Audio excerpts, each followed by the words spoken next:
everyone, my name is Sarah Harris and I'm a personal trainer and lifestyle coach, and Happy New Year. Welcome to 2022. Today we're going to talk about part 2 of brain fitness, which is the Floodlight Practice. So the new year to me is always a great time to either start or even restart some of the healthy habits that we want to create, such as an intention practice.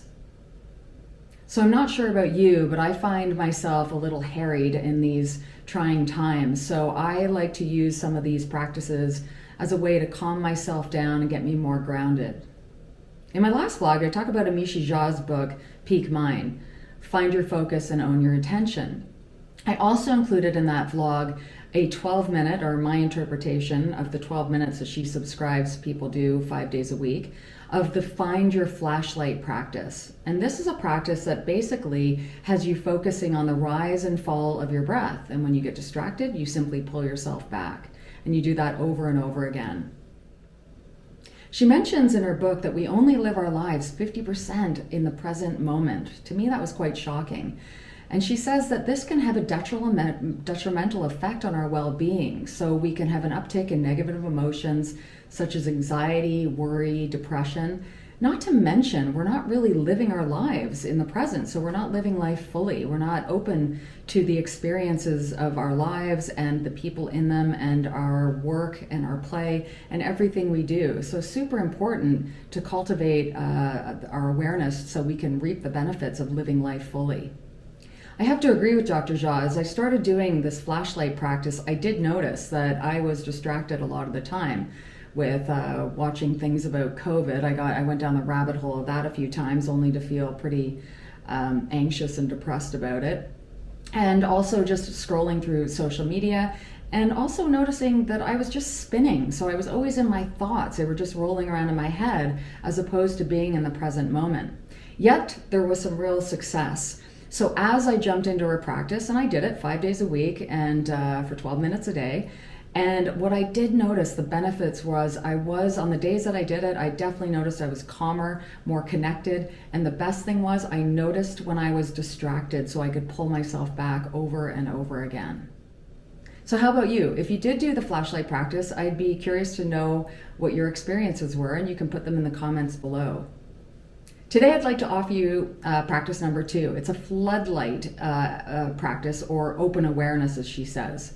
So I strongly recommend that you start with the flashlight practice from my first vlog, because we need to find the focus first and really hone that before we can kind of expand into this next exercise, which is more receptive in nature, more open awareness.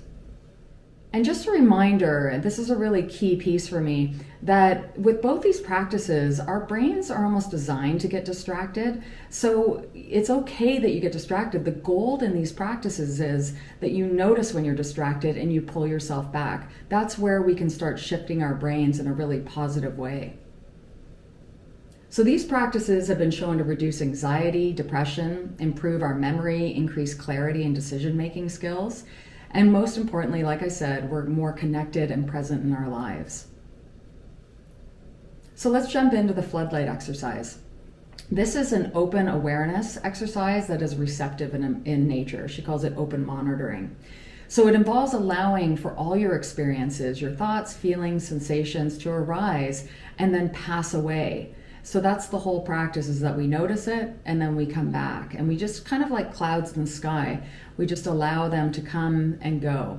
If you do find that you get lost in your thoughts too much in this practice, she recommends actually going back to the flashlight exercise and just focusing on the rise and fall of your breath. When you get distracted, pull yourself back in. In my experience, the floodlight exercise has done a few things. First of all, the one thing that she says is that you learn through this practice that your thoughts are not facts. So when I went through my day after this practice, I would notice thoughts come up, and some of them would be negative or worrisome thoughts. And I'd look at them, and if they didn't hold weight, or if they just made me feel negative in general, I would drop them. And I had a quicker ability to drop them and come back to the present moment. Additionally, I found that I was a lot more relaxed during my day, more present and more grounded. So if you'd like to join me in the floodlight practice, I created my own version of 12 minutes of a floodlight open monitoring practice, and it's in the show notes. Additionally, I've left the original one there if you want to check that out and haven't already, but it's the Flashlight Practice. And I've also included the link to Amishi Jha's book, Peak Mind. So next month, I hope you can join me. We're going to be doing the third part, which is the final part, which is a connecting practice. And in Buddhism, it's called the loving kindness practice. So at first, when I read about this in her book, I was like, it sounds a little woo-woo, a little mushy. However, Dr. Jha goes on to tell us that this is a great practice, and actually, I think it's a practice that we need right now in the current sort of social climate, is more loving kindness, not only towards self, but towards others. I hope you do feel inspired to improve your brain health and life experiences with these practices, and I'll look forward to seeing you next time. Have a great day, everyone.